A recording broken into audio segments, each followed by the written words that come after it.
Real estate సంస్థ సత్వాపై CM Chandrababu వల్లమాలిన ప్రేమ చూపుతూ విశాఖలో 1500 కోట్ల రూపాయల విలువైన భూమిని 45 కోట్ల రూపాయలకే కట్టబెడుతున్నారని మాజీ మంత్రి అనకాపల్లి జిల్లా వైఎస్ఆర్సీపీ అధ్యక్షుడు గుడివాడ అమర్నాథ్ ఆక్షేపించారు. ఒక్క ఉద్యోగం కూడా ఇవ్వలేని ఒక రియల్ ఎస్టేట్ సంస్థకు ఆ స్థాయిలో ప్రాధాన్యం ఏమిటని ఆయన సూటిగా ప్రశ్నించారు. గవర్నర్ గారిని కలిసి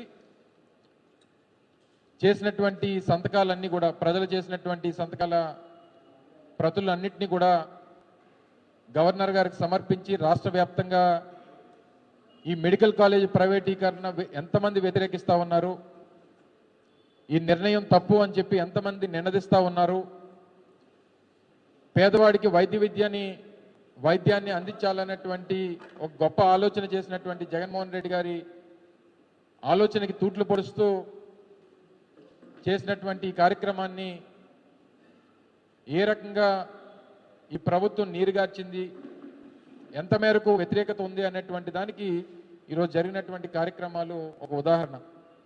రాష్ట్ర వ్యాప్తంగా పెద్ద ఎత్తున అన్ని జిల్లా కేంద్రాల్లో కూడా ఈ కార్యక్రమం విజయవంతంగా నడిచింది. రేపు 18వ తారీఖున గవర్నర్ గారిని కలిసేటువంటి కార్యక్రమం కూడా జరగబోతా ఉంది.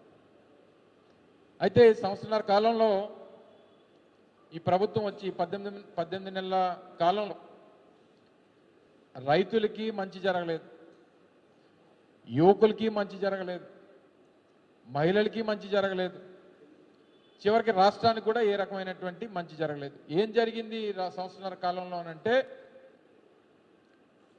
2,66,000 కోట్ల రూపాయలు అప్పులు, ప్రతిపక్ష వైఎస్ఆర్ కాంగ్రెస్ పార్టీ మీద కేసులు, తండ్రి కొడుకుల తాలూకా పబ్లిసిటీ మార్కెటింగ్ మీద గడిచినటువంటి 18 మాసాలు కూడా ఈ ప్రభుత్వం నడుస్తూ ఉంది. మొన్ననే విశాఖపట్నంలో కొన్ని కార్యక్రమాలు చేసినప్పుడు ఆ రోజు కూడా వైఎస్ఆర్ కాంగ్రెస్ పార్టీ ఏవైతే కొన్ని పెద్ద కంపెనీల పేరిట ఆ పెద్ద కంపెనీల తాలూకు పేర్లు ముందు పెట్టి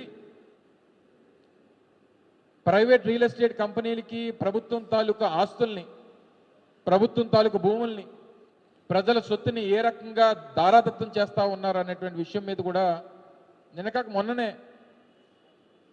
వైఎస్ఆర్ కాంగ్రెస్ పార్టీ మేమందరం కూడా ప్రజల ముందు ఆ విషయాలన్నీ కూడా పెట్టేటువంటి కార్యక్రమాన్ని చేశాం.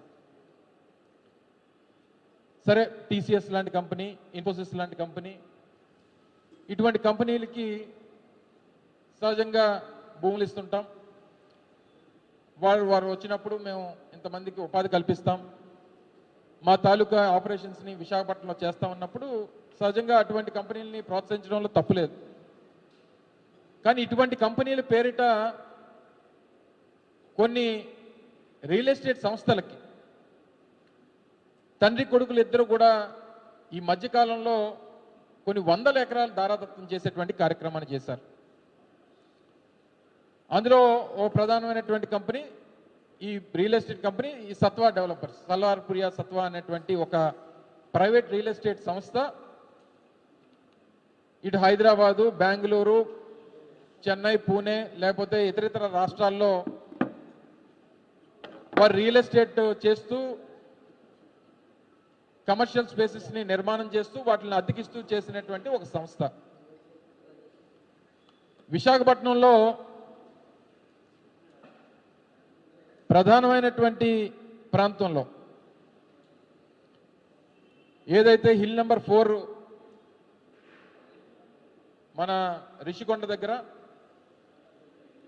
30 ఎకరాలు ఈ ప్రైవేట్ రియల్ ఎస్టేట్ సంస్థకి తక్కువ ధరకి భూములు కేటాయించేటువంటి కార్యక్రమం చేసింది. ఎప్పుడు ఏ నెలలో? ఇది ఆగస్టు 1వ తారీఖున. అక్కడ ప్రభుత్వం తాలూకా సబ్ రిజిస్ట్రార్ ఆఫీస్ వాల్యూ లేదా ఏపీఐసి వాల్యూ దాదాపు 12 నుంచి 14 కోట్ల రూపాయలు ఎకరం. మార్కెట్ వాల్యూ అయితే దాదాపు 30 నుంచి 40 కోట్ల రూపాయలు వాల్యూ చేసేటువంటి ఎకరం భూమి అది. అలా 30 ఎకరాల భూమిని ఆ సంస్థకి కేటాయించింది. ఎంతకి? 1,50,00,000 రూపాయలకి. అంటే 30 ఎకరాలు అంతా కలిపి 45 కోట్ల రూపాయలకి ఈ సంస్థకు కేటాయిస్తూ ఈ సంస్థ 25,000 మందికి ఉపాధి కల్పిస్తుంది. ఈ సంస్థ కల్పించదు. ఈ సంస్థ బిల్డింగులు నిర్మాణం చేసుకొని అద్దెలకు ఇచ్చుకునేటువంటి సంస్థ అది.